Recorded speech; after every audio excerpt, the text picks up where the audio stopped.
शाहिद खोसो work YouTube channel में तव्हां सभी दोस्तनि खे पिरी प्यारनि खे दिलि वारनि खे सिंधी भाउरनि खे भली कार। दोस्तो चाकर खान कहिड़े सम्झ में नथो अचे त इहा छोकिरी कंहिंजे हवाले कयां सुहिणी, छो त कोमल चवंदी मां राति रही आहियां, हाणे मुंहिंजे हवाले कर, तो पंहिंजो वाइदो पूरो कर।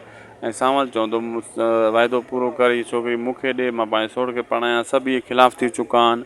हाणे हू कंहिंखे जवाबु ॾे, कंहिंखे न ॾे, इन जे करे हू गुस्से में ऐं कावड़ में सभिनी खे जवाबु ॾींदो ऐं सभिनी खे वार्निंग ॾेई छॾींदो ऐं सभु आहिस्ता आहिस्ता इन जे ख़िलाफ़ु थी वेंदा, छो त वेड़ी नथा सघनि, नफ़रत दिलि में पाले सघनि था चाकर खान जे ख़िलाफ़ु इहे सभु माण्हू।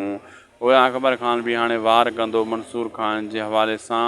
मंसूर ख़ान हथोड़ो फेरे चाकर ख़ान खे ॿाहिरि कढंदो ॻोठ खां, जंहिंमें अकबर ख़ान उन ते वार कंदो, हमिलो कंदो।